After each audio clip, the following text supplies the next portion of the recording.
अस्सलाम वालेकुम वरहमतुल्लाहि वबरकातुहू। बहुत सारे अहबाब ने बनसलोचिन के बारे में, बनसलोचिन हिंदी में कहते हैं, उर्दू फारसी और अरबी में तो तबाशीर कहते हैं। तबाशीर कह लीजिए, बनसलोचिन कह लीजिए। ये गोंद है, सफ़ेद रंग का क्रिस्टल होता है। बेसिकली जिस तरह हर चीज़ का गोंद होता है, नीम का गोंद होता है, कीकर का गोंद होता है, तो इसी तरीके से बांस का भी गोंद होता है। एक बांस होते हैं वो खोखले होते हैं, उसमें आवाज़ नहीं होती, तो उसमें अंदर माल भी नहीं होता। जो बांस भारी टाइप होते हैं उनके हर जोड़ ज्वाइंट में घुटने के बाद जो है उसमें बंसलोचिन भरी हुई होती है, तो वो बांस नहीं बेचे जाते, उनका तबाशीर निकाल के बेचा जाता है और वो बांस आम लकड़ियों में कटिंग में काम आते हैं। या फिर इंडोनेशिया वाले जो मखसूस तरीके से बांस काटते हैं तो उनका बांस काटने का अंदाज और है, वो जो कटे हुए पीस है वो दीगर मकासद में काम आ जाते हैं। तो बहरहाल बांस का मादा मनविया कह लीजिए, जिस तरह हर गोंद अपने दरख्त का मादा मनविया होता है, उसका जौहर होता है, तो इसी तरीके से जो बांस का जो जौहर है,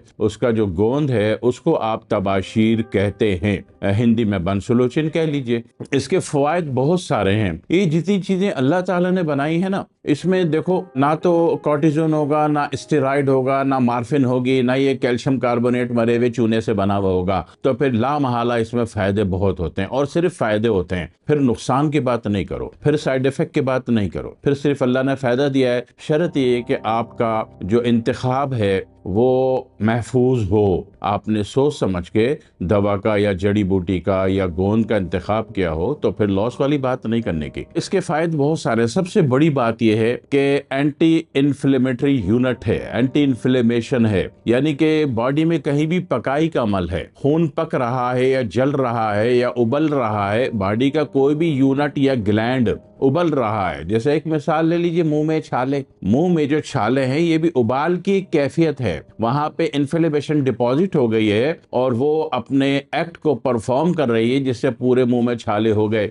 अब मुंह में छाले कुदरती तौर पर हो गए, ये कहना तो बेकार बात है। कोई ना कोई गलत चीज आपने खाई होती, चने की दाल, मसूर की दाल, बड़ा गोश्त, पकोड़े, या फिर आपने गरम गरम चाय पी ली होती है, गरम गरम खाना खा के किसी की शादी में या मौत मैयत में सालगिरह में गए और गरम गरम बिरयानी खा के ठंडी ठंडी बोतल पी ली, तो ये किया धरा आपका होता है। अल्लाह ताला की तरफ से कोई तकलीफ नहीं आती। ये हमारे गलत अंदाज, गलत पैमाने, गलत तरीक़ेकार, मिसबिहेव, हमारा अपनी बॉडी के साथ जो हम जुल्म करते हैं। एक गाड़ी लोगे ना 1.25 करोड़ की, उसमें पेट्रोल की जगह पेट्रोल और डीजल की जगह डीजल ही डालोगे, उसमें गटर नाले का पानी नहीं डालोगे। लेकिन अल्लाह ताला के बनाए हुए जिसमें जो मर्जी डाल लेते हो, तो ये आपका फॉल्ट है। हर मुसीबत को ये कहना कि अल्लाह की तरफ से, बहुत बड़ा इल्जाम है। शुक्र हम अल्लाह का कम करते हैं और इल्जाम अल्लाह पे ज्यादा लगाते हैं। ये घटिया तरीन हरकत है, हमारी घटिया तरीन बिहेवियर है, ये खत्म होना चाहिए। तो बहरहाल जी, जब भी मुंह में छाले हो जाए तो ऐसी सूरत में क्या करेंगे, बेंसलोचिन बेशक 1 तोला ले लो, 10 ग्राम ले लो, 10 ग्राम छोटी इलायची के दाने निकाल लो। अभी छोटी इलायची के दाना निकालना जरा मुश्किल काम है, तो उसको ग्राइंडर में डाल के 5 सेकंड चला दो, छिलके खुद ही अलग हो जाएंगे, छिलके नोच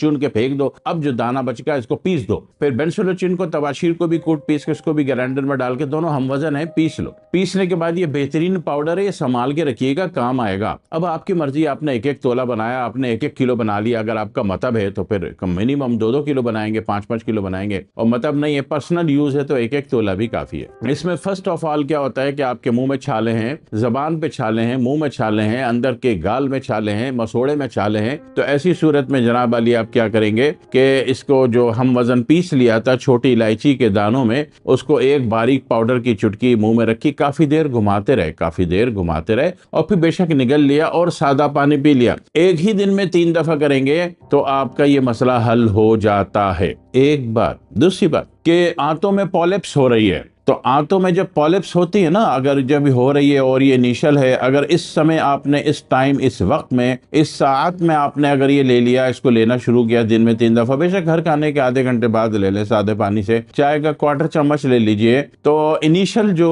पॉलिप्स बन रहे हैं आंतों में, वो इससे खत्म हो जाते हैं। अगर वो सीवियर हैं, आगे जा चुके हैं, मॉडरेट हो चुके हैं, तो फिर डेफिनेटली पॉलिप्स आखिर में आके फंसेगा, जिसको आप फिशर बोलोगे। क्या बोलोगे? फिशर। वो पॉलिप्स की बॉल आखिर में आके ऐसी फंसेगी कि बाथरूम होना मुश्किल हो जाएगा। जब तक किसी जराए को इस्तेमाल करते हुए उसको अंदर नहीं करोगे, बाथरूम वाली जगह में हाथ डाल के, कोई चीज डाल के, तो उस वक्त तक बाथरूम नहीं होने का। तो ये पॉलिप्स बार बार होगा, फिर ये लंबी कहानी होगी, फिर ये फटेगा। तो है ये फिशर, लेकिन फिर फिशर और बवासीर, पाइल, दोनों का इलाज एक साथ करना पड़ेगा। लेकिन इस समय भी इनर बॉडी जल्दी रिपेयर हो जाए। आप अब फिशर का इलाज कर रहे हो या बाथरूम की जगह पे 3 बीमारियां होती हैं। 2 तो अंदर होती हैं, एक तो बिल्कुल अंदर है जिसको आप फिशर कहते हो, बॉल आके बाथरूम वाली जगह में फंस जाती है। दूसरा इतराफी जख्म, इसको आप पाइल यानी बवासीर कहते हो। और फिर रीढ़ की मोहरे का जो आखिरी मोहरे के बाद वाली जगह यानी कि बाथरूम की जगह के पिछले हिस्से से बिल्कुल टच है, वहां पे अगर पीप वाला दाना होता है तो इसको आप फेस्टूला कहते हो, भगंदर कहते हो, नासूर कहते हो। तो इन सारी कैफियत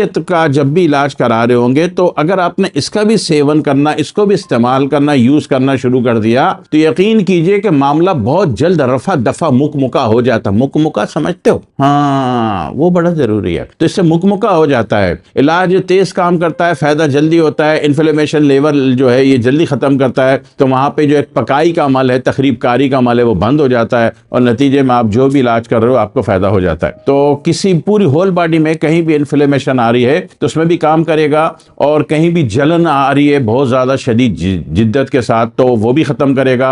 और इनर बॉडी कहीं भी छाले बताए गए हैं कि जी छोटा सा दाना है, छाला है, तो उसको भी खत्म करेगा, और मुंह के छाले को तो लाजमी खत्म करेगा। वो जो अहबाब पान, मावा, गुटखा, मेमपूरी खाते हैं, उनका मुंह जब बंद होना में तकलीफ होना या खुलने में शुरू हो जाए, तो अगर उन्होंने शुरू में ही तौबा कर ली इस घटिया चीजों से खाने से, और इसकी एक एक चुटकी जब भी तलब महसूस हो किसी भी नशे की, तो बजाय उस नशे के ये इसकी एक एक चुटकी तबाशीर और छोटी इलायची के दाने के मुंह में रख के घुमानी शुरू कर दी, बेशक निकल भी लिया, तो इससे भी मामला जल्दी रिपेयर और रफा दफा हो जाता है। ठीक है, तबाशीर को याद रखिएगा। अच्छा, तबाशीर जो है ना जरा हार्ड हो, अगर तबाशीर भुरभुरी हल्का सा भी वट्टा, जो तराजू में तोलने का वट्टा हल्का सा भी मारा या बेलन मारा और वो टूट फूट गया, बेलन आपने तबाशीर को मारना है, ये ना समझना कि बेगम मार के चेक करेगी। बेगम उसको मारेगी तो आपकी भी कुट लगा देगी। खुद ही चेक कर लेना बेलन से। तो अगर उससे भुरभुरा है तो उसमें कुव्वत पावर नहीं है, उसमें कीमियाई कैफियत केमिस्ट्री उसकी खत्म हो चुकी है। लेकिन अगर वो हार्ड है और बेलन मारने से,